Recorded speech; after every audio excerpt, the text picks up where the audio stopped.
Fine student, तो आज class में हम लोग 3 एडिटोरियल्स पे चर्चा करेंगे। पहला जो एडिटोरियल्स होगा बहुत ही कम्प्रिहेंसिव एडिटोरियल है, citizenship amendment act 2019 finally rules और रेगुलेशन को ड्राफ्ट कर लिया गया। तो क्या है इसके अंदर, क्यों इतना विरोध जताया जा रहा है, क्यों लोग इसको अच्छा भी बोल रहे हैं, इसके पीछे क्या तर्क है, तो डिटेल में हम लोग सिटीजनशिप के बारे में देखने वाले हैं। 77 देखो, अभी फ्री ट्रेड पैक्ट हुआ है तुम्हारा इफ्टा के साथ। तो इसमें समझेंगे कि जो यूरोप है, यूरोप में तरह तरह का ब्लॉक है, समझे ना, डिफरेंट ब्लॉक्स है। सेंजन एरिया भी है जहाँ पे सेम पासपोर्ट यूज़ होता है। तो क्या है कॉम्प्लिकेशंस, और उसके बाद इंडिया ने किसके साथ शेयर किया और उससे इंडिया को क्या फ़ायदा होगा, क्या नुकसान होगा, वो सभी चीज़ समझने का प्रयास करेंगे हम लोग यहाँ पे। एंड 78 देखो, 78 भी बहुत ज़्यादा इम्पॉर्टेंट है। देखो इंडिया में फार्मर का प्रोटेस्ट होता है तो समझ में आता है, भाई यूरोप में प्रोटेस्ट हो रहा है, क्योंकि जो कॉस्ट ऑफ प्रोडक्शन है वो केवल इंडिया में नहीं यूरोप में ही बढ़ रहा है। जबकि यूरोप में कितना सपोर्ट है, ग्रीन बॉक्स सब्सिडी के नाम पे कितना सपोर्ट मिलता है फार्मर्स को, उसके बावजूद भी यूरोप में बहुत ही ज़्यादा प्रोटेस्ट हो रहा है फार्मर्स का। तो इसको भी समझने का प्रयास करेंगे हम लोग। तो देखो 76, a comprehensive view about the citizenship amendment act 2019। Syllabus है GS paper 2 constitution and polity, Indian constitution, historical underpinnings, evolutions, features, amendment, significant provisions and basic structure. ये टाइम्स ऑफ इंडिया में आया था 12 मार्च को। बहुत लेटेस्ट एडिटोरियल है ये। अच्छा देखो, सिटीजनशिप बता रहे हैं, पॉलिटी का जो सिटीजनशिप चैप्टर है वो तुम्हारा वहाँ का ज्ञान और ज़्यादा बढ़ जाएगा। और बच्चे लोग जो भी यूट्यूब पे देख रहे हो या फिर यहाँ पे जो सुन रहे हो तुम लोग, कोशिश करना कि पॉलिटी का जाके सिटीजनशिप वाला चैप्टर हम जरूर पढ़ ले, इससे बहुत ज़्यादा ही समझ में आ जाएगा। तो समझते हैं सिटीजनशिप क्या होता है। सिटीजनशिप देखो, सिटीजनशिप का मतलब होता है स्टूडेंट कि ये एक रिलेशन है, एक लीगल रिलेशन है एक इंडिविजुअल और नेशन के ओर। यानी कि इंडिविजुअल भी नेशन को कुछ एफिलिएशन दे रहा है कि हम आपका ही हिस्सा है, और नेशन भी उसको बदले में प्रोटेक्शन दे रहा है। एक सिम्बोटिक रिलेशन है, कह सकते हो। जैसे हम देखते हैं ना कि कोरल लीव्स और जो एल्गी का जो सिम्बोटिक रिलेशन है, उसी तरह सिटीजनशिप भी एक सिम्बॉलिक रिलेशन है नेशन और पीपल के बीच में। बात समझे। और ये लीगल रिलेशनशिप है। अब जब किसी को भी नागरिकता मिल जाता है तो कोई भी पब्लिक ऑफिस और पोजीशन को वो पहुंच सकता है। यानी कि आज आप लोग सिटीजन हो इसलिए आईएएस का एग्ज़ाम दे रहे हो, because by birth you are citizen of this country. तो जो भी पोजीशन है इंडिया में, चाहे वो प्राइम मिनिस्टर का पोस्ट क्यों ना हो, चाहे प्रेसिडेंट का पोस्ट क्यों ना हो, चूँकि आप सिटीजन हो तो आप उस पोस्ट को ग्रहण कर सकते हो। ये आपका सिटीजनशिप होने का फ़ायदा। आपको पूरा अधिकार है इलेक्शन में पार्टिसिपेट करने का, वोट देने का, इनफैक्ट खुद उठने का भी, कैंडिडेट बनने का भी।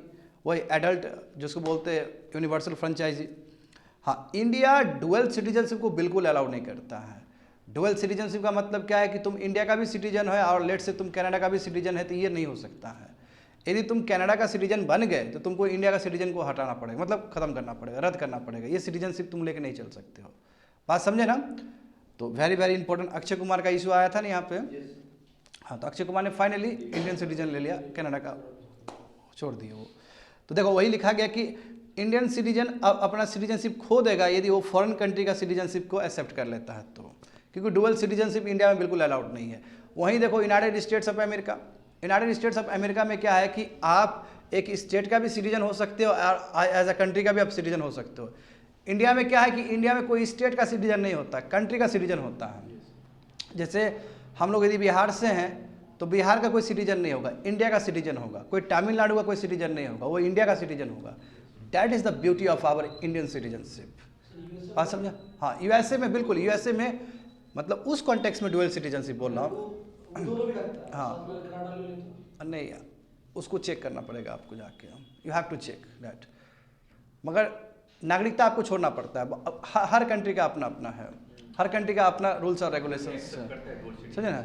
हाँ, तो हर कंट्री का देखो, कई कंट्री तो जानबूझ के भी सिटीजनशिप पे रिलैक्स करती है ताकि लोगों को अट्रैक्ट कर सके। जैसे कनाडा ने किया, जापान ने भी, अभी जापान भी करना शुरू कर दिया क्योंकि जापान में ग्रे पॉपुलेशन ज़्यादा बढ़ रहा है। बात समझे ना। वो हर कंट्री का अपना अपना तरीका होता है सिटीजनशिप का। ये होप सो समझ में आ गया होगा तुम लोग को। हाँ, जैसे सिटीजनशिप मिलेगा आपको, यानी कि you are the citizen of this country, तो आप लॉयल्टी को लेकर ना नेशन के प्रति आप लॉयल रहोगे, ऐसा आपका प्रण रहेगा। और रिटर्न में नेशन आपको प्रोटेक्शन भी देगा, हर सिटीजन को प्रोटेक्शन देता है। देखो कुछ भी हो जाएगा तो तुम जाओगे ना, कोर्ट में जाओगे, पुलिस स्टेशन जाओगे, क्यों? क्योंकि नेशन तुमको ये चीज़ दे रहा है कि कोई भी गलत काम आपके साथ हो रहा है तो आई एम देयर, मैं हेल्प करने के लिए तैयार हूँ। नेशन से आपको इस तरह का प्रोटेक्शन दे रहा है। हाँ, ये आपको प्रिविलेज देता है, आपको प्रिविलेज दे रहा है तो आपको ड्यूटी भी दे रहा है। आपको कुछ प्रिविलेज मिल रहा है, कि आपको कुछ बेनिफिट मिल रहा है, तो ऑब्वियसली आप ड्यूटी के साथ आपको मिलेगा कि आपको भी कुछ करना होगा, नेशन के ओर आपको लॉयल रहना होगा। और यस, सिटीजनशिप बहुत ही इंपॉर्टेंट है पर्सन्स का पॉलिटिकल एग्जिस्टेंस का, कि yes we are the part of this country. ये एहसास, we are the integrated part of this country, ये कहने का मतलब क्या हुआ कि you are the part of the country, यानी कि आप सिटीजन हो इस कंट्री का। तो सिटीजनशिप एक अपने आप में ब्लेसिंग है स्टूडेंट, समझे ना। और जब आप किसी भी कंट्री का सिटीजन बनते हो, स्पेशली इंडिया का जब सिटीजन बनते हो, तो you got lot of benefits. आगे देखो, बहुत ही सुंदर, देखो यहाँ पे क्या क्या तरीका है इंडियन सिटीजनशिप पाने का। तो जब आर्टिकल 5 to 11 देखोगे, पार्ट 2 ऑफ द कॉन्स्टिट्यूशन, उसमें कैटेगरिकली बहुत अच्छे से लिख दिया गया है, और पार्लियामेंट को पूरा पावर दिया गया है कि टाइम टू टाइम पार्लियामेंट अपना रूल्स और रेगुलेशन बना सकती है, किस तरह सिटीजनशिप अक्वायर होगा, किस तरफ सिटीजनशिप टर्मिनेट होगा, वो सब चीज़ का जिम्मेदारी पार्लियामेंट के ऊपर दिया गया है। समझ गए स्टूडेंट, पूरा पार्लियामेंट के ऊपर है। तो इस चीज़ को समझते हुए पार्लियामेंट ने सिटीजनशिप एक्ट 1955 सबसे पहला एक्ट बनाया सिटीजनशिप को लेके, और उसके बाद टाइम टू टाइम उसमें संशोधन ऐड किया गया है। तो कितने तरीके से सिटीजनशिप मिल सकता है? तो नंबर 1 देखो, बाय बर्थ मिलता है। जैसे आप इंडिया में हो, कि आपका बच्चा होगा तो बाय बर्थ हो, आप इंडियंस हो तो वो भी बाय बर्थ इंडियंस हो जाएगा, तो बाय बर्थ। हाँ, bye decent, very important. Bye decent का मतलब क्या कि मान लो कि आपके ग्रैंडफादर, हाँ आपके फादर एक टाइम डेडलाइन के साथ यदि इंडिया का हिस्सा रहे हैं और अभी आप बाहर हो, तो फिर भी आपको इंडियन सिटीजनशिप मिल सकता है। ठीक है, इसमें बहुत सारा डेडलाइन सब है, वो जाके तुम लोग को देख लेना है पॉलिटी बुक में।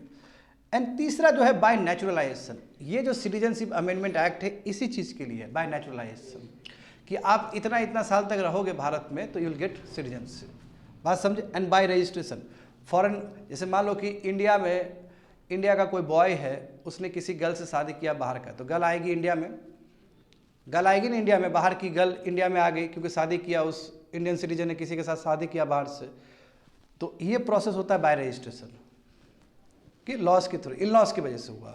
जैसे कोई हो सकता है कि दामादी बाहर से उठ के आए और यहाँ पे रह जाए हमारे इंडिया में, तो you will also get citizenship, तो दैट्स कॉल्ड रजिस्ट्रेशन।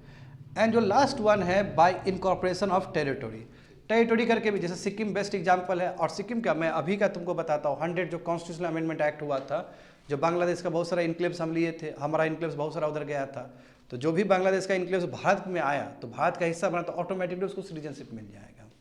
ये जो सबसे लेटेस्ट एग्जाम्पल है, बांग्लादेश का जो इंडिया और बांग्लादेश का जो इनक्लेव्स एक्सचेंज हुआ था ना, हाँ मोदी जी जब आए थे तो 2015 में ही किए थे, बिल्कुल। तो जो इनक्लेव्स एक्सचेंज हुआ तो बहुत सारे बांग्लादेश का हिस्सा इंडिया में आ गया, तो उसको ऑटोमेटिकली उसको सिटीजनशिप मिल गया। इससे पहले बात करोगे तो देखो, सिक्किम क्लासिकल एग्जाम्पल होगा, गोवा क्लासिकल एग्जाम्पल होगा, पौडीचेरी का क्लासिकल एग्जाम्पल होगा। समझ गए स्टूडेंट? तो ये हो गया। तो तरीका देख रहे हो ना, 5 तरीका। और जो आज हम लोग बात करने वाले हैं वो नेचुरलाइजेशन का बात करने वाले हैं।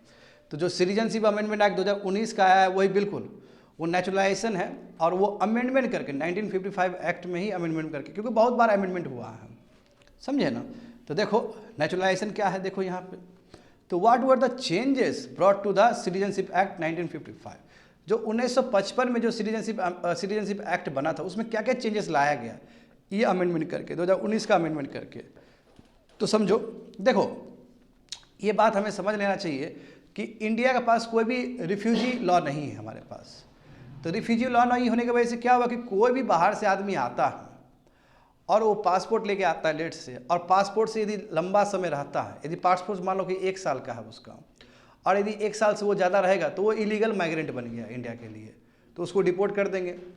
कोई भी आदमी बाहर से बिना पासपोर्ट करके भी इंडिया में आ रहा है और वो रह रहा है, तो उसके ऊपर केस हो जाएगा, फिर उसको डिपोर्ट कर दिया जाएगा। ये क्यों?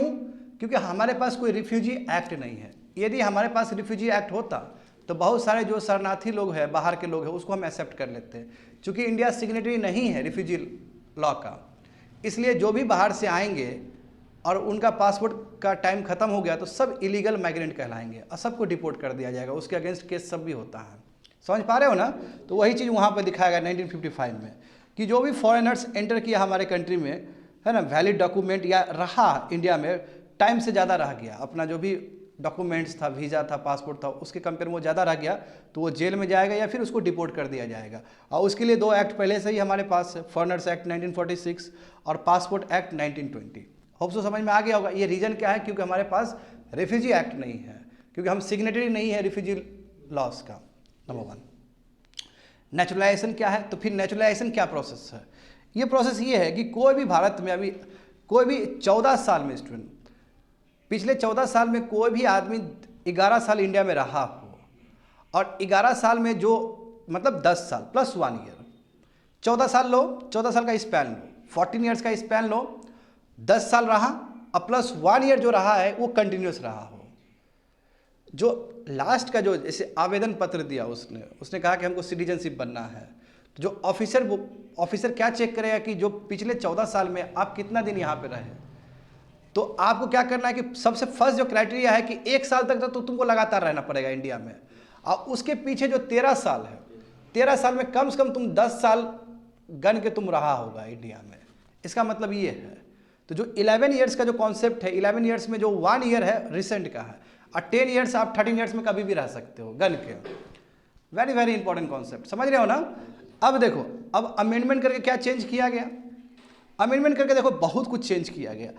अब बोला गया कि जो भी इलीगल माइग्रेंट्स आएंगे इंडिया में, यदि रह रहे हैं तो उसको सिटीजनशिप दे दिया जा सकता है यदि वो इस संप्रदाय से आते हैं, यदि वो हिंदूज हैं, यदि वो सिख है, यदि वो बुद्धिस्ट है, यदि वो जैन है, यदि वो पारसीज है, यदि वो क्रिश्चियन है।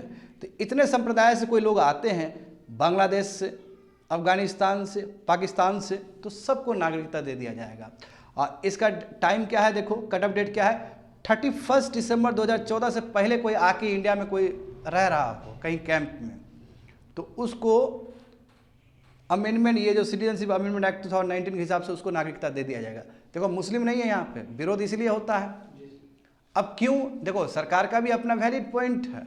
सरकार क्या बोलती है कि ये जो बांग्लादेश है, अफगानिस्तान है और पाकिस्तान है, ये सब इस्लामिक स्टेट है और इसमें माइनॉरिटी का हालत बहुत ख़राब है, वहाँ पे प्रोसिक्यूशन हो रहा है।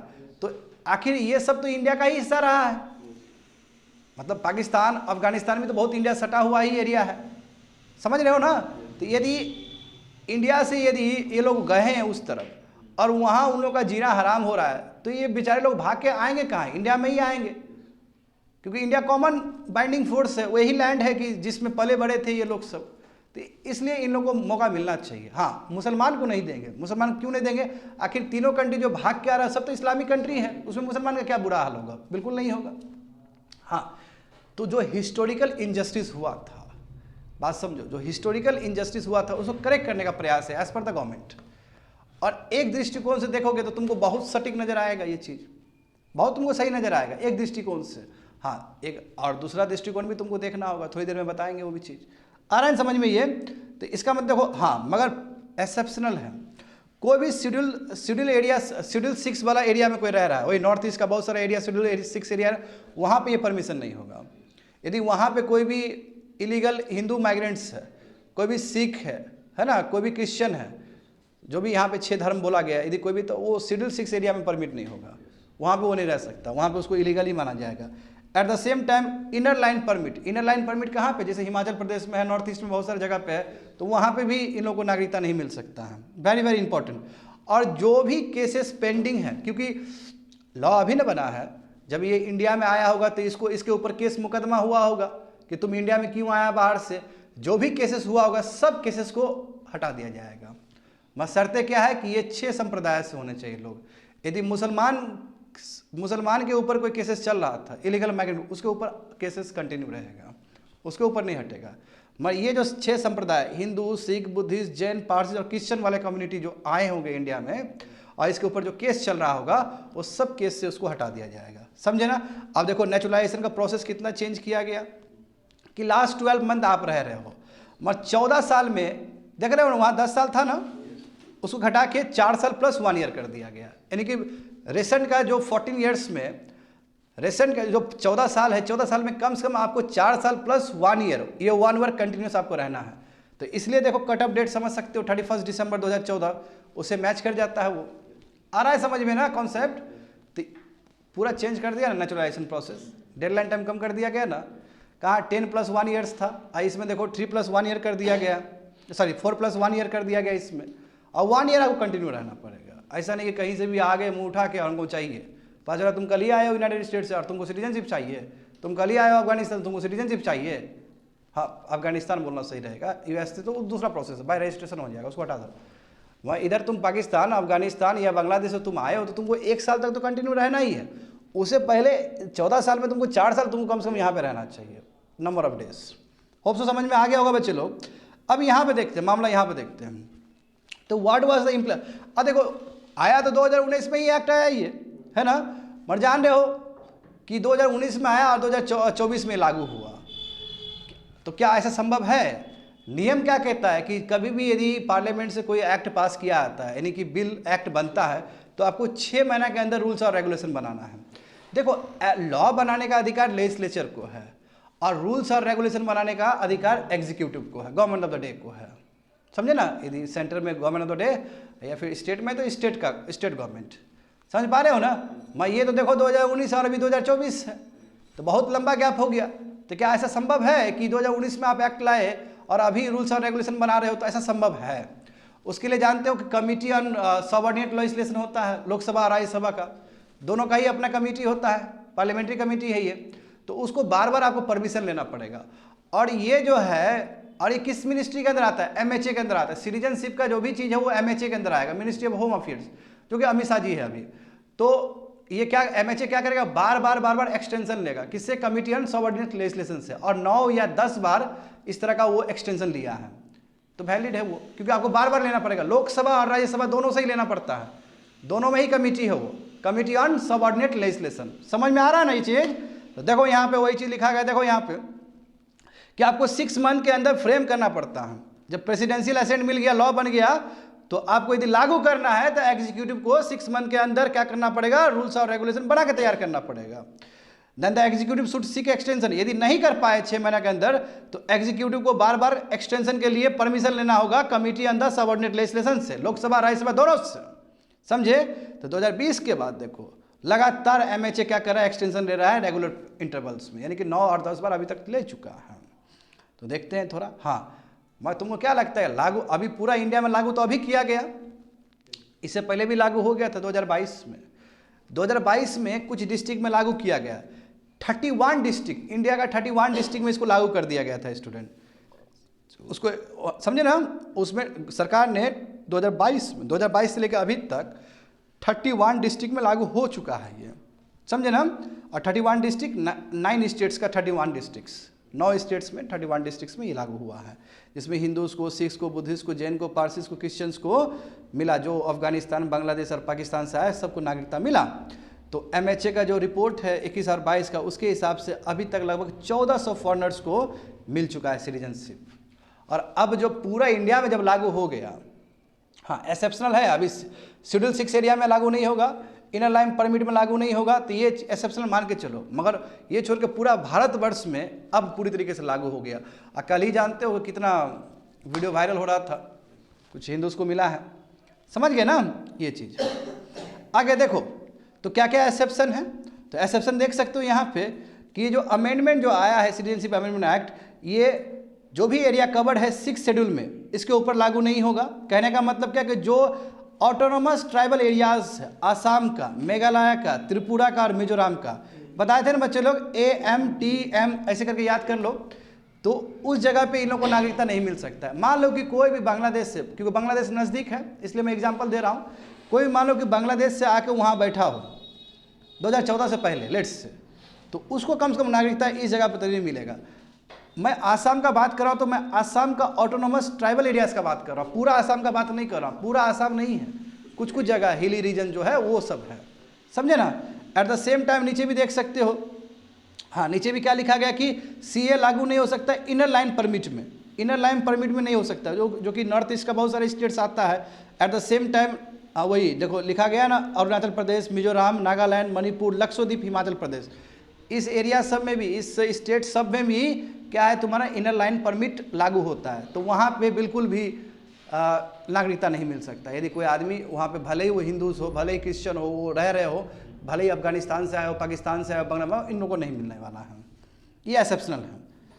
आगे देखते हैं। अब देखो कर तो दिया बहुत बड़ा बात। अभी हेमंत विश्वकर्मा का वो हालत ख़राब है उधर, आसाम में प्रोटेस्ट चल रहा है, जान रहे हो। हाँ तो बहुत स्थिति खराब है वहाँ पे, ब्रह्मपुत्र वैली सब का। तो अब मामला समझो कि यदि पूरा भारतवर्ष में सिटीजनशिप अमेंडमेंट लागू हो जाता है तो प्रॉब्लम वहाँ पे होगा। क्यों प्रॉब्लम होगा? जानते हो कि आसाम अकॉर्ड हुआ था 1985 में, और उससे पहले 6 साल 7 साल बहुत बड़ा एजिटेशन हुआ था विद्यार्थी लोग का। अब मेन बात वही था कि ऐसे वोटर आईडी बढ़ा कैसे लोगों का, सब बांग्लादेशी माइग्रेंट सब थे।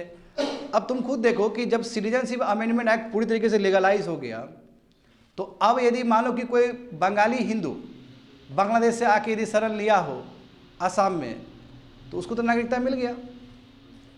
तो आसाम अकॉर्ड में ये बात था कि जितने भी वहाँ से आए, एक कट ऑफ डेट के बाद जितने भी आए सबको डिपोर्ट किया जाएगा, ये था। अब तो सबको डिपोर्ट नहीं किया जाएगा, अब केवल मुसलमान को ही डिपोर्ट किया जाएगा। फंस गया ना, दोनों लॉगर हेड में आ गया। तो कहीं ना कहीं 1985 का जो आसाम अकॉर्ड था उसका वायलेशन हो जाएगा सिटीजनशिप अमेंडमेंट एक्ट से। बात समझने का प्रयास करो। देखो यहाँ पे लिखा गया बहुत सुंदर तरीके से कि सबसे बड़ा कंसर्न ये है कि जब सिटीजनशिप अमेंडमेंट एक्ट पूरा इंडिया में लागू होगा ना, तो इंडिया में लागू होगा तो आसाम में भी लागू होगा, समझ रहे हो। तो जो आसाम का अपना जो अकॉर्ड है 1985 का, वो वायलेट हो जाएगा, वो पूरी तरीके से वायलेट हुआ। और जो एनआरसी प्रोसेस किया था जानते हो, कितना बड़ा न्यूज़ बना था एनआरसी, जो कि सुप्रीम कोर्ट के उसमें गाइडेंस में किया गया था। अब आसाम में पॉपुलेशन देखोगे तो 3.12 लाख है, 3.12 करोड़ पॉपुलेशन है, समझे ना, लगभग 3 करोड़ कह सकते हैं। उसमें से 20 लाख आदमी का तो डॉक्यूमेंट्स ही नहीं था।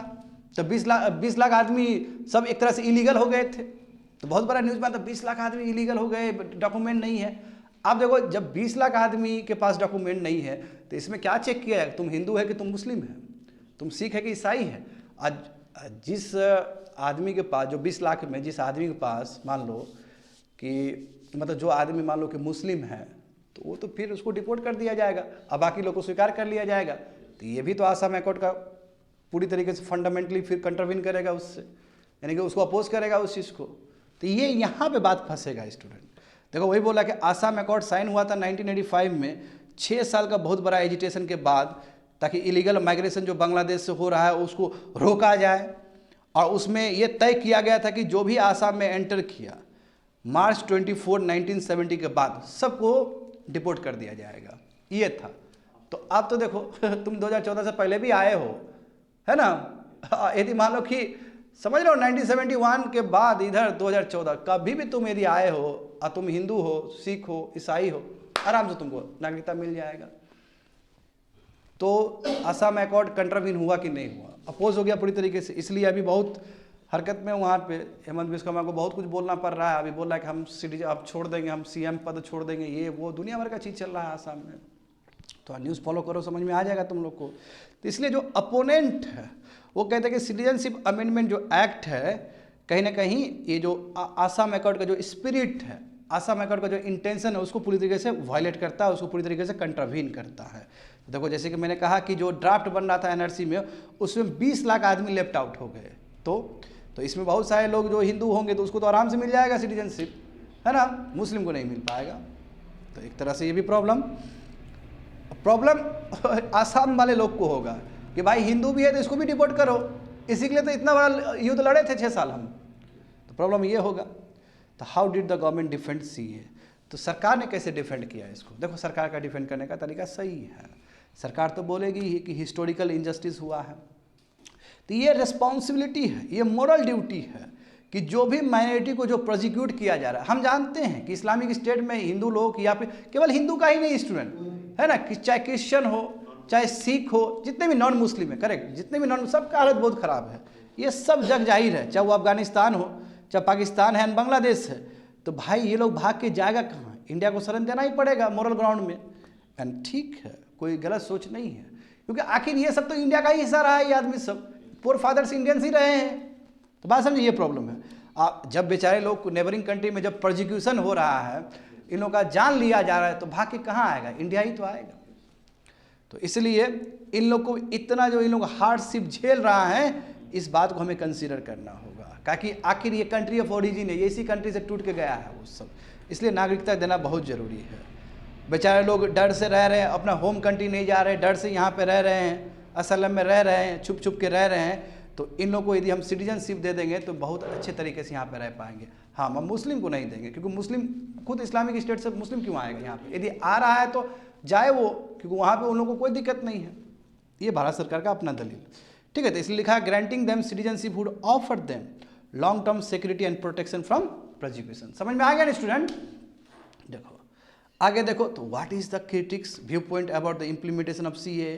तो क्रिटिक्स का अपना क्या मानना है? देखो अब ये बहुत इंपॉर्टेंट पॉइंट यहाँ पे है, वेरी वेरी इंपॉर्टेंट पॉइंट, इसको तुम हल्के में नहीं ले सकते, बहुत इंपॉर्टेंट चीज़ है। देखो जो सिटीजनशिप रूल्स 2003 था, रूल्स का मैं बात कर रहा हूँ, रूल्स आप कभी भी ला सकते हो। जो रूल्स है 2003 का, जो सिटीजनशिप एक्ट 1955 में बनाया गया था, उसके हिसाब से जो रूल्स लाया गया 2003 में, इसमें ये बोला गया, बढ़िया सुनना ये चीज़, कि एनपीआर को आप क्या कर सकते हो, अपडेट कर सकते हो जब, और ये तुम्हारा फर्स्ट फेज है सेंसस में। सेंसस होता है 10-10 साल में, हाँ, संविधान में कंपलसरी नहीं कि 10-10 साल में ही करना है, पूरा वर्ल्ड वाइड कंट्री 10-10 साल में ही कर रहा होता है, समझे ना। तो इसमें यह है कि एनपीआर को अपडेट करना, और एनपीआर मतलब क्या होता है, नेशनल पीपल रजिस्टर, और कहा जाता है कि एनपीआर यदि तैयार होगा तो वो एक तरह से एनआरसी का रजिस्टर तैयार हो रहा है। यानी कि सेंसस में ये भी बोला कि आप एनपीआर तैयार कर लो, नेशनल पीपल रजिस्टर, कि कितने आदमी हैं। जब नेशनल पीपल रजिस्टर तैयार होगा तो फिर एनआरसी तैयार होगा पूरा कंट्री के लिए, आसाम के लिए नहीं, पूरा कंट्री के लिए। कहोगे क्या डर है? पूरा इंडिया में हो सकता है कितने लोग पास डॉक्यूमेंट्स ना हो, कितने लोग इलीगली कहीं पे रह रहे हो, और सबको बोलोगे कि तुमको नागरिकता दिखाना है, तो कितने लोग होंगे जो नागरिकता नहीं दिखा पाएंगे, तो उन लोगों के साथ फिर अपराध हो जाएगा, फिर गलत हो जाएगा।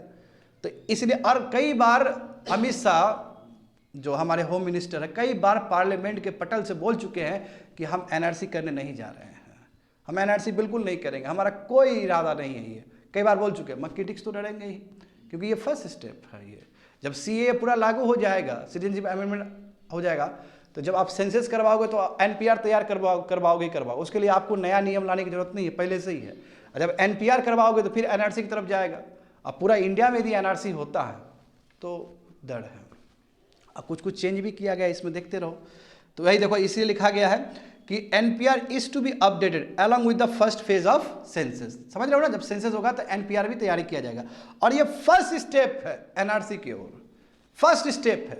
यानी कि एनपीआर होगा तब जाकर एनआरसी होगा, बात समझे ना। NRC, national registered citizenship rule has neither been amended not drop and no new legislation is needed to conduct NPR across the country. देखो ये जो नियम है जो लाया गया ना सिटीजनशिप रूल 2003 में, ना ही इसको अभी तक ड्रॉप किया गया, ना ही इसको अमेंड किया गया, और ये एज इट इज़ है। तो यानी कि कोई दूसरा लॉ नहीं लाना पड़ेगा, ये अभी भी एमएचए कर सकता है इस चीज़ को। तो लोग को डर इसी बात को है, फियर है कि एनआरसी हो जाएगा, पूरा इंडिया का एनआरसी तैयार हो जाएगा, और कई लोग डिपोर्ट कर दिए जाएंगे अपने अपने जगह।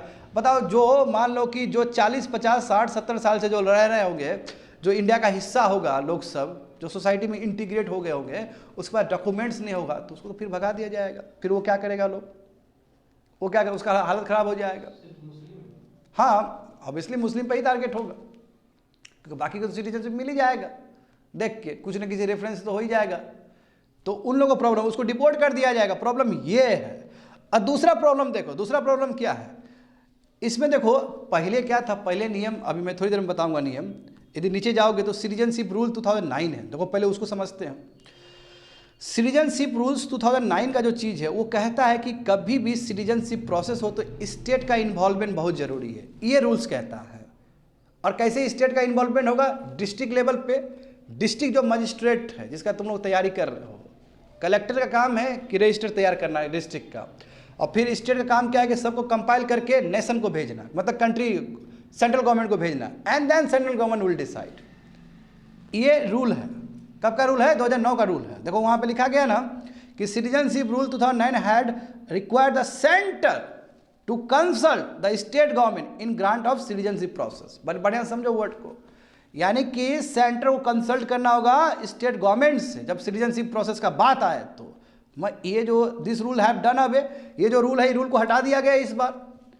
और इसमें देखो अपना ही है तुम्हारा, क्योंकि उस समय क्या था, डिस्ट्रिक्ट कलेक्टर ग्राउंड लेवल पे काम करते थे और उसके बाद तैयार करके स्टेट गवर्नमेंट को भेजते थे, स्टेट गवर्नमेंट फिर रिकमेंडेशन भेजता था सेंटर को। अब जो नया रूल्स आया है, ये नया रूल्स में स्टेट का इन्वॉल्वमेंट ही कुछ नहीं है, तो इसलिए बोल रहा है कि ये ठीक नहीं है। अब स्टेट को कोई पावर ही नहीं है सिटीजनशिप का, बात समझिए। फिर ऊपर जाओ, अब समझने का प्रयास करो। तो अब कौन सा सिस्टम होगा? पहले सिस्टम क्या था, district, state and then centre. अभी देखो पूरी तरीके से चेंज कर दिया। अब पूरा सेंट्रल गवर्नमेंट जो है वो नीचे चला गया, डिस्ट्रिक्ट में चला गया, वो खुद चला गया। वो देखो कैसे, the procedure leaves little scope for the involvement of state government official और लोकल पुलिस। देखो अब लोकल पुलिस का कोई काम नहीं, स्टेट गवर्नमेंट पुलिस का कोई, स्टेट ऑफिशियल का कोई काम नहीं है। अब जो इंपावर्ड कमेटी होगा वो फाइनल डिसीजन रहेगा। और जो इंपावर्ड कमेटी है उसमें हेड कौन कर रहा है? डायरेक्टर हेड कर रहा है, जो सेंसस ऑपरेशन का डायरेक्टर है। कौन होगा? ये सेंटर का एजेंसी वाला होगा, सेंटर का ये मुलाजिम होगा हर एक स्टेट में। और डिस्ट्रिक्ट लेवल पे जो कमेटी बनेगा वो भी सुपरिटेंडेंट होगा डिपार्टमेंट ऑफ पोस्ट का। डिपार्टमेंट ऑफ पोस्ट किसका है? भारत सरकार का है। यानी कि डिस्ट्रिक्ट लेवल पे भी, पहले डिस्ट्रिक्ट लेवल पे मजिस्ट्रेट का काम होता था, अब देखो कौन करेगा? सुपरिटेंडेंट करेगा, डिपार्टमेंट ऑफ पोस्ट। समझ गए ना? दूसरा बात है, दूसरा क्या है तुम्हारा, स्टेट लेवल पे तुम्हारा इंपावर्ड कमेटी होगा, जिसको हेड करने वाला तुम्हारा डायरेक्टर होगा सेंसस ऑपरेशन का। तो देखो कैसे चोट पहुंचाई है। अब बैकग्राउंड, पहले बैकग्राउंड चेक करने का काम होता था पुलिस का, अब देखो बैकग्राउंड चेक करने का काम है इन सेंट्रल एजेंसी का, ये तुम्हारा इंटेलिजेंस ब्यूरो सब करेगा। तो टोटल पहले जो पावर स्टेट के अंदर था वो पावर पूरी तरीके से सेंटर ने रख लिया। आया समझ में? ये चीज़ तो थोड़ा गलत हो गया ना यहाँ पे बात। तो फिर बात फेडरलिज्म पे पहुँचेगा, बात समझो। आगे देखो, तो द कॉन्स्टिट्यूशनल वैलिडिटी ऑफ, अब देखो अब इसका वैलिडिटी चेक होगा सुप्रीम कोर्ट में, है ना? तो पहले वही बोला कि जो जानकार लोग है बोला कि पहले तो आपको कॉन्स्टिट्यूशनल वैलिडिटी चेक होने दीजिए सुप्रीम कोर्ट में, तब लागू करते, तब ज़्यादा बेटर रहता। क्या भरोसा, नल एंड वॉइड कर दे सुप्रीम कोर्ट, कुछ भी हो सकता है। और जो लास्ट पॉइंट ये है, बहुत इंपॉर्टेंट पॉइंट है कि किसी भी नागरिक को आप रिलीजन के बेसिस पे डिस्क्रिमिनेट कर रहे हो, ये गलत है। इससे हमारा जो प्रिंसिपल है, जो बेसिक स्ट्रक्चर है सेकुलरिज्म का विषय तो आएगा यहाँ पे, उस पर चोट पहुँचेगा। तो देखते हैं सुप्रीम कोर्ट किस तरह का डिसीजन लेता है। तो ये देखो, ये सबसे जो इम्पोर्टेंट चीज़ है कि स्टेट का जो हक था, जो रूल्स था 2009 का, उसको पूरी तरीके से तार कर दिया गया, उसको तोड़ दिया गया, उसको पूरी तरीके से सेंटर ने कब्जा कर लिया गया या सेंटर ने कंट्रोल कर लिया उस चीज़ को। यहाँ पे लोगों को दिक्कत है। अब वैलिडिटी भी चेक होने दो पहले।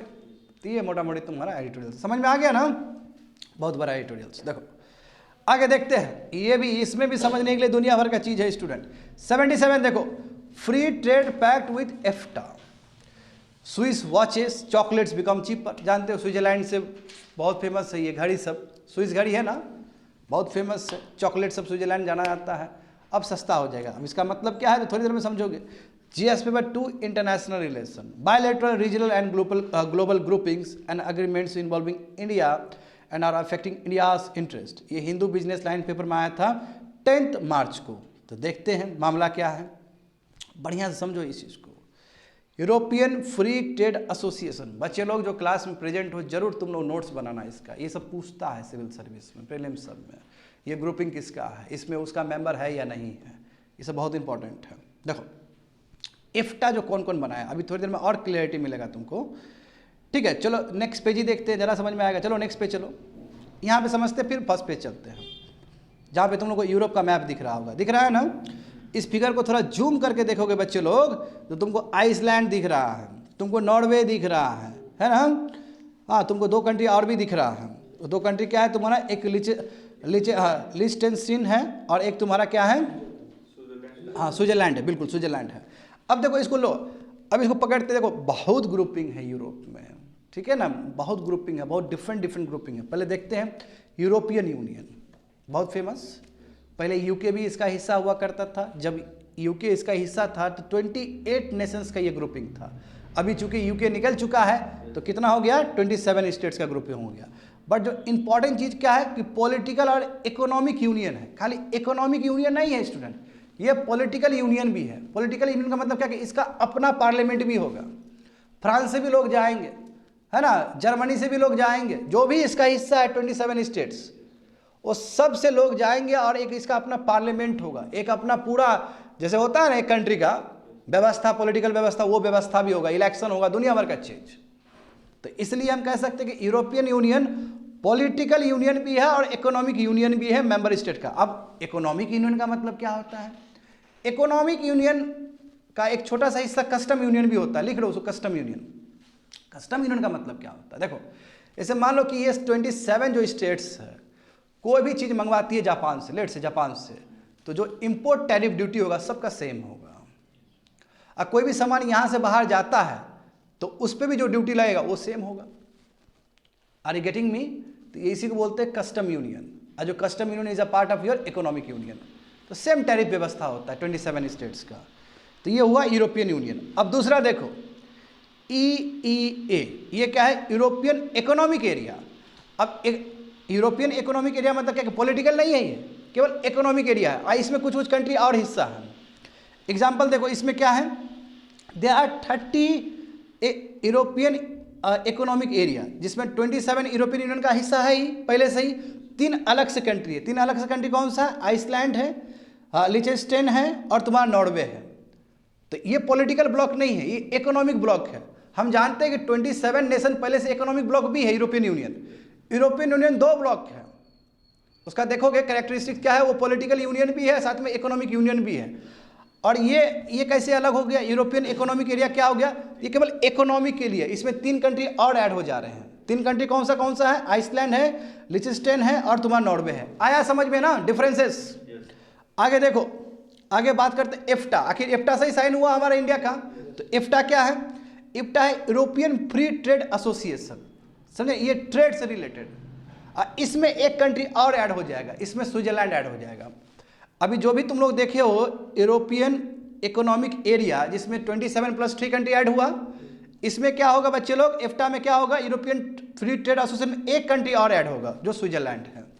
तो इसलिए हम स्विट्जरलैंड को ऐसे बोल सकते हैं, स्विट्जरलैंड ना ही यूरोपियन यूनियन का हिस्सा है, ना ही यूरोपियन इकोनॉमी का हिस्सा है, बट वो यूरोपियन फ्री ट्रेड एसोसिएशन का जरूर हिस्सा है। इसको ऐसे बोलेंगे। बात समझ में आया ना? नॉर्वे ना ही यूरोपियन यूनियन का हिस्सा है, बट वो यूरोपियन इकोनॉमिक एरिया का हिस्सा है, प्लस वो एफ्टा का भी हिस्सा है। इसको ऐसे बोलोगे। ये ब्लॉक 3 ब्लॉक बता दिए। अब देखो, अब शेंजन एरिया है। शेंजन एरिया का मतलब क्या होता है? Very very important. Schengen area का मतलब होता है कि एक पासपोर्ट से काम चल जाएगा, समझे? और एक पासपोर्ट से आप बहुत सारा कंट्री घूम सकते हो। तो जो 27 यूरोपियन यूनियन तुम देख रहे हो, 27 यूरोपियन यूनियन है ना, उसमें 23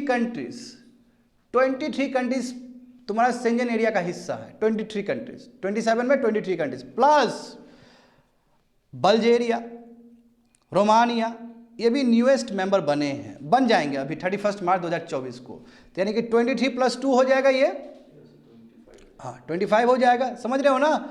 हाँ, तो वही बोला कि देखो after joining Romania and Bulgaria. अब देखो ये दूसरा बोल रहा है कि रोमानिया और बल्गेरिया तुम्हारा बन जाएगा। सिप्रस और आयरलैंड, यही 2 कंट्री होगा जो कि यूरोपियन यूनियन का हिस्सा है मगर शेंजन एरिया का हिस्सा नहीं है। अब देखो कंफ्यूज नहीं होना, बल्गेरिया और रोमानिया पहले से यूरोपियन यूनियन का हिस्सा है। वो 27 नेशंस यूरोपियन यूनियन, उसमें अभी तक शेंजन एरिया कहाँ तक लागू हो रहा है? 23। अब ये 2 कंट्री जिसको मिलने वाला है 31 मार्च 2024 को, ये खुद पहले ही यूरोपियन यूनियन का हिस्सा है। बात समझे ना? तो अब 27 यूरोपियन यूनियन में 25 यूरोपियन यूनियन में शेंजन एरिया हो जाएगा। अब 2 कंट्री जो कि यूरोपियन यूनियन का हिस्सा है, उसको नहीं, वो हिस्सा नहीं है उसका, यूरोपियन यूनियन का हिस्सा है मगर शेंजन एरिया का हिस्सा नहीं है। वो कौन होगा? आयरलैंड और सिप्रस होगा, क्योंकि सिप्रस और आयरलैंड यूरोपियन यूनियन का हिस्सा है मगर शेंजन एरिया का हिस्सा नहीं है। आया समझ में तुम लोग को ठीक से? ये एक ग्रुपिंग इंपॉर्टेंट है। 4 ग्रुपिंग के बारे में बताए हैं तुम लोग को, और चारों ग्रुपिंग बहुत इंपॉर्टेंट है। और 4 ग्रुपिंग में एक ग्रुपिंग हमारे साथ जो अभी एग्रीमेंट हुआ है, तो आप समझ में आ गया होगा। नॉर्वे, स्विट्जरलैंड कैसे आया यहाँ पे? समझ में? एफ्टा में स्विट्जरलैंड कैसे आया? सबसे खास बात तो वही है कि स्विट्जरलैंड उसमें एक्स्ट्रा मेंबर है। चलो अब फर्स्ट पेज देखो, आप सब समझ में आ जाएगा तुम लोग को। तो EFTA is founded by Austria, Denmark, Norway, Portugal, Sweden, Switzerland and United Kingdom to promote closer economic cooperation and free trade in Europe. जो शुरू में जो फॉर्म हुआ था तो इसलिए हुआ था कि ताकि क्या होता है, क्लोजर कॉपरेशन रहे इकोनॉमिक टर्म्स में, फ्री ट्रेड हो यूरोप में। हाउएवर देखो बहुत सारा यूरोपियन यूनियन का हिस्सा है, जस्ट अभी बात की है। और जो 4 कंट्री है जो कि यूरोपियन यूनियन का हिस्सा नहीं है, तो आइसलैंड है, लिechtenstein है, तुम्हारा नॉर्वे है और स्विट्जरलैंड है। समझ गया ना? तो EFTA countries are all the parts of Schengen area. देख रहे हो ना? जो इफ्टा, अच्छा मैंने तो ये बोला ही नहीं तुम लोग को। नीचे जाओ, शेंजन एरिया देखो। हाँ, अब देखो बच्चे लोग, ये समझो, यहाँ पे यहाँ क्लियर मेंशन नहीं किया गया था। शेंजन एरिया, फिर नीचे जाओ, शेंजन एरिया। शेंजन एरिया में तुम लोग क्या बताएं कि 23 और उसमें 2 शॉर्टली जुड़ जाएगा, तो यानी कि 27 जो यूरोप का जो मेंबर है उसमें 25 तो मिलने वाला है। मैं ये छोड़ के बाकी जो 4 मेंबर है वो भी शेंजन एरिया का ही हिस्सा है। देखो, तो EFTA countries are all the part of Schengen area. समझ में आ गया ना, एफ्टा क्या है, सब शेंजन का हिस्सा है, शेंजन का हिस्सा है। बस 2 ही कंट्री हिस्सा नहीं है, आइसलैंड और तुम्हारा क्या था अभी देखो तो, हाँ सिप्रस, वो नहीं होगा, समझ गए ना। But are not the member of European Union customs union, मतलब वही वो यूरोपियन यूनियन का हिस्सा नहीं है, वो कहने का मतलब। कस्टम यूनियन मतलब क्या, यूरोपियन यूनियन बताए थे ना, इकोनॉमिक यूनियन में कस्टम यूनियन आएगा, तो ये कंफ्यूज हो जाओगे यहाँ पे। तो शेंजन एरिया में ये चारों भी नेशंस आते हैं, अब प्लस यूरोपियन यूनियन का सब नहीं है, इसमें सब लिख दिया गया, सब नहीं है। यूरोपियन यूनियन का 25 नेशंस हो जाएंगे, 2 नेशंस नहीं होंगे, जो कि आयरलैंड होगा और सिप्रस होगा। तो समझ में आ गया होगा। आगे देखो, आगे मामला क्या है। तो अब हम लोग इंडिया की तरफ आते हैं। इंडिया और EFTA trade and economic partnership agreement, ये जस्ट 10 मार्च को साइन हुआ है, अभी जस्ट कुछ दिन पहले साइन हुआ है। दिस 4 कंट्रीज, ये जो 4 कंट्री जो एक्स्ट्रा ऐड है ना, 4 कंट्रीज, जैसे स्विट्जरलैंड था, याद है ना, लिechtenstein था, नॉर्वे था, और तुम्हारा कौन सा है, आयरलैंड ही ना जी, सॉरी आइसलैंड, आइसलैंड, हाँ याद आया, 4 कंट्री। देखो अब क्या बोला जा रहा है कि this 4 countries will benefit from the elimination और reduction of import duties by India on a large. अब देखो पहले मामला समझ लो है क्या। देखो यहाँ पे ध्यान दो, देखो ये देखो कौन सा एग्रीमेंट है, trade and economic partnership agreement है। इसमें सब क्या हुआ, तो जब तुम देखोगे एफ्टा और इंडिया का, इधर देखो बच्चे लोग, कोई बात नहीं सब बताएंगे, इधर ध्यान दो। एफ्टा और इंडिया, ये दोनों का जब ट्रेड देखोगे ना, तो ये लोग बहुत आगे है, एफ्टा बहुत आगे है। ये लोग 20 बिलियन डॉलर इंडिया को एक्सपोर्ट करता है, और इंडिया मात्र 2 बिलियन एक्सपोर्ट करता है, यानी कि 18 बिलियन डॉलर का ट्रेड डिफिसिट है भारत को। भारत बहुत नुकसान में है, मतलब बहुत घाटे में है, ट्रेड डिफिसिट में है। ये चाइना के साथ जानते हो ना कितना ट्रेड डिफिसिट है, उसी लेवल पे।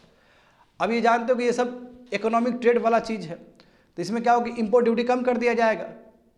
जैसे FTA करते हैं तो इंपोर्ट ड्यूटी कम होता है ना जी, फ्री ट्रेड एग्रीमेंट करते तो इंपोर्ट ड्यूटी घटाना पड़ता है, इसमें इंपोर्ट ड्यूटी घटाया जाएगा। अब इंडिया के लिए राहत क्या है कि ये लोग भी हमारा इंपोर्ट ड्यूटी ज़्यादा नहीं लगाएगा, यानी कि हमारा जो सामान जाएगा तो इंपोर्ट ड्यूटी कम कर दिया जाएगा। मैं ये लोग डेवलप्ड कंट्री है, डेवलप्ड कंट्री ऐसे भी इंपोर्ट ड्यूटी ज़्यादा नहीं लगाता है, 1%, 1.5%, 2% मैक्सिमम, उससे ज़्यादा नहीं लगाएगा। जो ज़्यादा इंपोर्ट ड्यूटी लगाता है वो डेवलपिंग कंट्री लगाता है, एज पर द WTO में जानते हैं वाटर किसका ज़्यादा है, डेवलपिंग कंट्री का ज़्यादा है। तो अपना डोमेस्टिक मार्केट बचाने के लिए इंपोर्ट ड्यूटी कौन ज़्यादा लगा रहा होता है, डेवलपिंग कंट्री। और हमारा भी देखो ट्रेड देखो, तो ट्रेड तो उसके हक में ही है, दोनों के बीच में जो ट्रेड हो रहा था, हम तो डिफिसिट में है। अब इससे क्या होगा, हमारा देखो इंडिया से भी तो प्रोडक्ट बहुत डिफरेंट प्रोडक्ट जाता है, इंडिया में प्रोडक्ट बहुत डिफरेंट, जैसे ये देखो स्विस वॉचेस बहुत ज़्यादा आता है स्विट्जरलैंड से गोल्ड भी बहुत ज़्यादा आता है। तो पहले जैसे मान लो कि 1.5% था या 2% था, वो घटा के हो सकता है कि 0.5 कर दे, 0 कर दे, कम कर दे। तो एक तरफ मुनाफा ये है कि और ज़्यादा इंपोर्ट ड्यूटी कम हो जाएगा। बस सबसे बड़ा सवाल है कि आपका जो एक्सपोर्ट हो रहा है तो खाली 2 बिलियन डॉलर का ही हो रहा था, आपको कौन सी तरफ फायदा होने वाला है। और ऐसे भी अभी भी तो आपका इंपोर्ट ड्यूटी कौन सा ज़्यादा था, 1%, 1.5% था।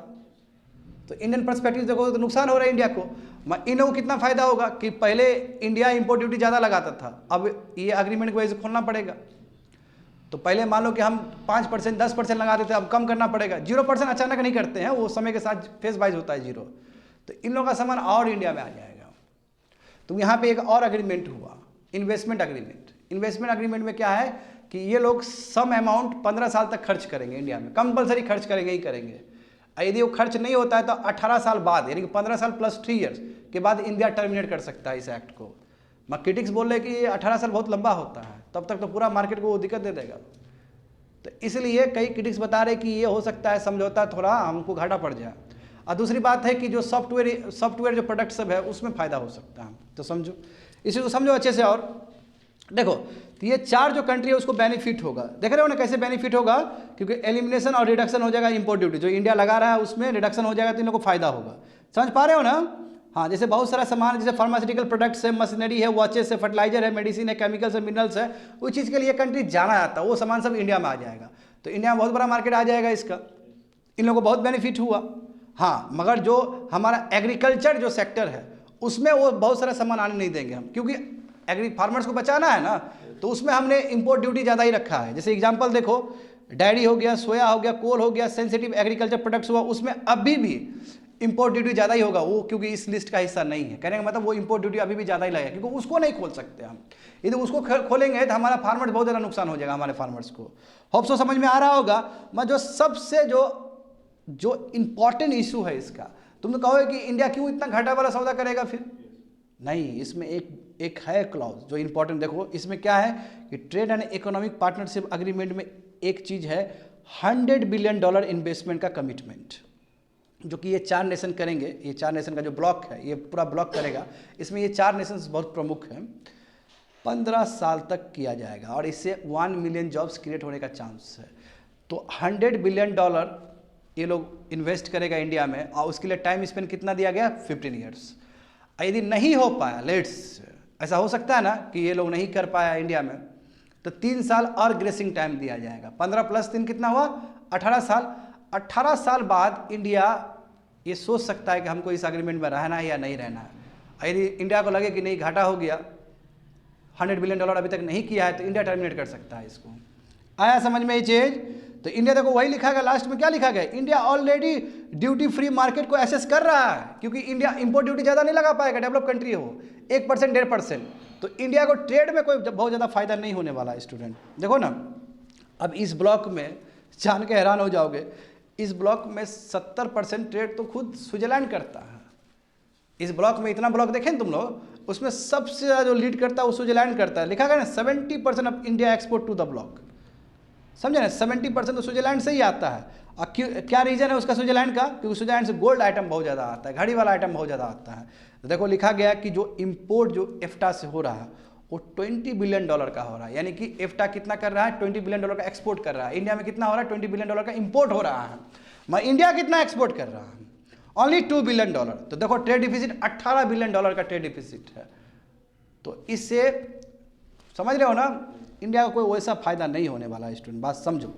बस वो जो क्लॉज है $100 बिलियन का, वो फायदा पहुंचाएगा। देखो यहीं बोला कि यदि एफ्टा फुलफिल नहीं कर पाई इन्वेस्टमेंट टारगेट आफ्टर 15 ईयर्स, तो 3 साल और ग्रेसिंग टाइम मिलेगा। लिखा गया ना, 3 साल और मिलेगा। उसके बाद सोच सकता है इंडिया को निकलना होगा तो इंडिया निकल सकता है, कोई दिक्कत नहीं है। तो बिग अपॉर्चुनिटी है बिजनेस और सर्विस के लिए, इंडियन पर्सपेक्टिव से भी देखा जाए। जैसे एग्जांपल देखो, pharmaceutical, medical devices, food, research and development, इसमें बहुत अच्छा फायदा होगा, क्योंकि अच्छा कोलैबोरेशन हो सकता है उस कंट्री और हमारे कंट्री का। जैसे एग्जांपल देखो, इंडिया का सर्विस एक्सपोर्ट जानते हो बहुत फेमस है वर्ल्ड का। आईटी सर्विस हमारा बाहर एफ्टा ब्लॉक में जा सकता है। बिजनेस सर्विस में हम आगे हैं। Personal, cultural, sporting, recreational service, ये सब चीज़ में हम आगे हैं। बस सबसे बड़ा सवाल ये है कि क्या नॉर्वे खोलेगा दरवाजा हमारा? क्योंकि नॉर्वे पर्सन्स में रोक बहुत लगाता है। जैसे हमारा मान लो कि जो प्रोफेशनल है जो नॉर्वे में काम करने जाता है, उसको बहुत वो रुकावट लगाता है। तो क्या नॉर्वे खोलेगा दरवाजा? सबसे बड़ा सवाल ये है। और दूसरी बात है कि नॉर्वे के पास सॉवरेन सरप्लस फंड है उसके पास, समझे ना, लगभग मुझे ठीक से याद आ रहा है $800 बिलियन का उसके पास सरप्लस फंड है। तो इंडिया चाहता है कि उसी को टैप करें। चलो ठीक है, आप टैप करो, अच्छी बात है। बस सबसे बड़ा सवाल ये है कि जो हमारा प्रोफेशनल्स है यहाँ जब जाना चाहेगा तो क्या नॉर्वे उसको एक्सेप्ट करेगा? क्योंकि वो कोई ना कोई तीसरा चौथा बहाना लगा के वो फिर रोक लेगा। प्रॉब्लम ये है। तो देखो, तो क्रिटिक्स का क्या व्यू पॉइंट है अपना? क्रिटिक्स का जो व्यू पॉइंट है बहुत ही वैलिड व्यू पॉइंट है स्टूडेंट, कि $100 बिलियन का इन्वेस्टमेंट ठीक है, अच्छी बात है। आप इसको रिवोक कब कर रहे हो? 18 साल का बात कर रहे हो। 18-20 साल लग जाएगा, तो बहुत डिले हो जाएगा तब तक। तो ये टाइम हॉरिजन गलत है। इतना समय क्यों लिए आप? Number 1 problem. दूसरी बात है कि free movement of professional, problem यही कि नॉर्वे सब रोक देता है। हमारे जो प्रोफेशनल है वर्ल्ड क्लास प्रोफेशनल सब है, कि नॉर्वे इसको स्वीकार करेगा, तो प्रॉब्लम ये भी है। दूसरी बात है कि इंडिया का एक्सपोर्ट कंसर्न है। क्यों? अरे भाई, ऐसे भी तो हम ट्रेड डिफिसिट में हैं, और ऐसे भी तो हमारा फ्री मार्केट पहले से ही था। वो लोग कौन सा ज़्यादा इंपोर्ट ड्यूटी लगा कर रखा था? तो ये करके हमें कोई ट्रेड में बहुत बड़ा बेनिफिट होने वाला नहीं है। इनफैक्ट हमारा मार्केट बहुत बड़ा खुल जाएगा उन लोग के लिए, समझे? ये सब प्रॉब्लम वही बोला ना, they may not be a major gains for Indian exporter as the duties are already low. Hope से समझ में आ गया होगा बच्चे लोग, तुम लोग को कंप्लीटेड। आगे देखते हैं लास्ट वन 78। देखो the global community must think seriously about how to reduce cost of cultivation. अब देखो, केवल बात इंडिया का ही नहीं है, केवल बात डेवलपिंग कंट्री का ही नहीं है, बात है वर्ल्ड कम्युनिटी का। पता, यूरोप में फार्मर्स प्रोटेस्ट कर रहा है जहाँ पे इतना ज़्यादा सब्सिडी मिलता है। क्यों, क्या कारण है? देखो, GS paper 3 ecology and environment, conservation, environmental pollution degradation, environment impact assessment, ये डाउन टू अर्थ मैगजीन में आया था 22 फरवरी 2024 को। मामला क्या है? देखो, why are the European farmers protesting against the government. बताओ, यूरोपियन फार्मर्स लोग कर रहा है, गजब ना। यूरोपियन फार्मर देखो सबसे रिच फार्मर्स होते हैं ये लोग। तो पूरा दुनिया में ना जो कॉस्ट ऑफ एग्रीकल्चर प्रोडक्शन, जो कॉस्ट ऑफ प्रोडक्शन है एग्रीकल्चर में बहुत महंगा हो गया। देखो ना, फर्टिलाइजर महंगा हो रहा है, जो टूल्स है एग्रीकल्चर में लगाने वाला वो महंगा हो रहा है। तो ये चीज़ यूरोपियन फार्मर्स भी फील कर रहे हैं। और दूसरा बात ये है कि यूरोपियन, जानते हो ना कि चाचा चौधरी बनना है इन लोग को यूरोप को, तो कभी कार्बन बॉर्डर टैक्स लगा देता है, कभी ये लगा देता है, कभी वो लगा। तो सबसे पहले तो मार झेलेगा उसका अपना कंट्री ही। फार्मर को सबसे बड़ा दिक्कत होगा। देखो क्या क्या स्टेप्स लिया गया रिसेंट टाइम में, बोला गया कि पेस्टिसाइड जितना यूज़ कर रहा है तुम लोग आधा करो, अब फर्टिलाइजर को 20% से कम करो, ऑर्गेनिक प्रोडक्शन डबल करो, समझे, और कुछ कुछ लैंड रख दो बायोडाइवर्सिटी कंजर्वेशन के लिए। तो प्रोटेस्ट तो होना ही था। बोलेगा फार्मर ये करो और हमारा क्या दिक्कत होगा, उसका कुछ नहीं है। तो ये लोग देखो ट्रैक्टर के साथ चल दिया है। फिगर देखो तो ऊपर ट्रैक्टर के साथ ये लोग जा रहा है। देखो तो फिगर दिया गया है ना, देखो तो, हाँ, पूरा ट्रैक्टर के साथ निकला है। तो देखो, अब जैसे नीदरलैंड ने प्रपोज किया है कि उसका जो लाइफ स्टॉक नंबर है वही कैटल सब का वो हाफ कर देगा, ताकि नाइट्रोजन पॉल्यूशन और मीथेन पॉल्यूशन कम हो सके। आ रहा है सब, जानते हो कैटल रेयरिंग से मीथेन पॉल्यूशन, नाइट्रोजन पॉल्यूशन बहुत ज़्यादा होता है। इसलिए नीदरलैंड ने फैसला लिया है कि हम क्या करेंगे, लाइफ स्टॉक को रिड्यूस कर देंगे बहुत ज़्यादा। जर्मनी ने भी सिमिलर प्रपोजल लिया है। उसने बोला कि जो सब्सिडी मिलता है डीजल के ऊपर उसको हम कम कर देंगे हम। तो देखो प्रॉब्लम ही प्रॉब्लम। तो अब तुम खुद देखो, जो एग्रीकल्चर यूरोपियन यूनियन में होता है वो बहुत ज़्यादा ग्रीन हाउस गैस इमिटर है वो, यानी कि एनुअल जो इमिशन हो रहा है उसका 1/10 तो तुम्हारे यूरोप ब्लॉक से एग्रीकल्चर से ही इमिट हो रहा है। तो प्रॉब्लम है, रातों रात बोलोगे स्विच करने के लिए तो नहीं हो पाएगा। अब थोड़ा डेटा देखो स्टूडेंट, डेटा से तुमको बहुत कुछ पता चलेगा। देखो, जो ऑपरेशनल फार्म होल्डिंग्स है भारत में, यानी कि कितने लोग पास कितना ज़मीन है टोटल, जिसमें अधिकतर ज़मीन एग्रीकल्चर के लिए और भी दूसरे चीज़ के लिए भी हो सकता है, अधिकतर तुम्हारा एग्रीकल्चर के लिए। तो 1971 में 71 मिलियन था हमारा, और लेटेस्ट देखोगे 2015 और 16 में तो 146 मिलियन हेक्टर है। ये हेक्टर है, वो होल्डिंग्स का मतलब हेक्टर, इतना ज़मीन है 15 और 16 के हिसाब से। हाँ, खेती के लिए, बात समझे ना। अब देखो प्रॉब्लम, देखो ना इसमें प्रॉब्लम क्या है, हमारा एवरेज साइज होल्डिंग, यानी कि एक आदमी जो किसान है इसका एवरेज निकालोगे तो जान के हैरान हो जाओ कि एक किसान के पास 1 हेक्टर ज़मीन है भारत में। वही फ्रेगमेंटेशन ऑफ लैंड है ना, पिताजी का इतना ज़मीन है, बेटा 10 बेटा हुआ, डिवाइड हो गया, फिर उसका 2 बच्चा हुआ, फिर डिवाइड हो गया, करते करते करते करते 1 हेक्टर एक आदमी के पास, हमारे इंडियंस के पास। हाँ, तो जाहिर सी बात है तो क्रॉप यील्ड भी कमी हो जाएगा, क्योंकि कोऑपरेटिव फार्मिंग एक साथ करने से क्रॉप यील्ड भी बढ़ता है। एक है आपके पास, 1 ही हेक्टर है, समझ पा रहे हो ना। हाँ, यूनाइटेड स्टेट्स के जरा देखो student, number of farms in the US से देखो कम हुआ है। पहले 2.20 मिलियन था 2007 में, 2022 में केवल 2 मिलियन है। मगर एवरेज फार्म देखो ना, जान के हैरान हो जाओगे, एक आदमी के पास 170 हेक्टर्स ज़मीन है। बताओ 178 हेक्टर्स ज़मीन है यूएस में एवरेज, और हमारे इंडिया में 1 है। क्या तुम बराबर तराजू पे तौल सकते हो क्या दोनों को? नहीं। कितना रईस होगा ये लोग, और ये लोग को कितना कुछ मिल रहा है ग्रीन बॉक्स सब्सिडी के नाम पे, कि हमारा किसान क्या करेगा, इनोवेशन करेगा, लो पैसा चलाओ, लॉट्स ऑफ सब्सिडी। उसके बाद ही बाबू खुश नहीं है फार्मर्स लोग, उसके बाद ही प्रोटेस्ट हो रहा है। हमारा समझेंगे फार्मर्स लाचार है, कितना कम उसके पास ज़मीन है, और उसमें भी जानते हो स्मॉल और मार्जिनल फार्मर्स का आबादी 85% है। तो स्थिति खराब है इंडिया में। देखो, तो व्हाट अबाउट द सब्सिडीज। आप देखो सब्सिडी जान लोगे तो तुम लोग चौंक जाओगे कितना सब्सिडी मिलता है इन लोग को। European union common agriculture policy के हिसाब से देखो, हाँ, today it consist A 40%। European union का जो बजट है ना, जैसे 100 रुपये का बजट है तो 40 रुपये का बजट तुम्हारा डायरेक्ट पेमेंट टू फार्मर्स में ही जाता है। और हमें सिखाता है ये लोग कि फार्मर्स को सब्सिडी नहीं देना है। तुम्हारा 100 रुपया का जो बजट है उसमें 40 रुपये तुम फार्मर्स को ही दे रहा है, उसका क्या बात समझे। यहाँ पे देखो हर एक फार्मर को, डेटा के हिसाब से हर एक फार्मर को 6,700 यूरो एनुअली मिलता है। इंडिया के हिसाब से देखोगे तो 6 लाख रुपए मिल रहा है इन लोग को पर एनम। हमारे फार्मर्स को हमारा बताओ, हमारा बीटेक करके आदमी 2-2 लाख में कमा रहा है, और वहाँ देखो 6 लाख रुपया खाली पर एनम मिल रहा है उसको सब्सिडी, हाँ, डायरेक्ट इनकम सपोर्ट। और उसके बाद चिल्लाता है हम पे, और हम कुछ थोड़ा सा वो सम्मान निधि योजना वाला में 6,000 भेज दिए तो कहता है कि गलत चीज़ है ये, तुम काहे दे रहा हो उसको, और तुम इतना जो बोड़ा भर भर के जो पैसा दे रहा है 6 लाख पर एनम, उसका क्या हिसाब किताब होगा फिर। तो देख रहे हो ना, इसे तुमको साफ साफ पता चलेगा कि क्या बोलता है ये लोग, क्या करता है। उसके बाद भी यूरोपियन फार्मर्स लोग संतुष्ट नहीं है। देखो farms have become large and more, देखो इतना बड़ा हो गया ये लोग का। सबसे देखो एक तो 178 हेक्टर्स उसका यूरोपियन यूनियन का भी अच्छा खासा होगा। स्मॉल एग्रीकल्चर नाउ देखो छोटे छोटे, देखो बड़ा बड़ा तो स्ट्रगल कर ही रहा है, छोटा छोटा फार्मर्स तो और स्ट्रगल कर रहा है, क्योंकि वही कॉस्ट ऑफ प्रोडक्शन महंगा हो गया है। देखो इनपुट कॉस्ट बहुत इंक्रीज हो गया है ना, वही हायर स्टैंडर्ड फॉलो करने के चक्कर में, ब्यूरोक्रेसी सबका वो रूल्स और रेगुलेशन के चक्कर में बहुत महंगा हो गया। बहुत कर्ज है फार्मर्स के ऊपर, केमिकल्स इनपुट बहुत ज़्यादा यूज़ हो रहा है, जाहिर सी बात है हायर कॉस्ट होगा ही होगा। क्रॉप डैमेज हो रहा है तुम्हारा क्लाइमेट चेंज के वजह से, बात समझे, कॉस्ट ऑफ कल्टीवेशन महंगा होते चला जा रहा है।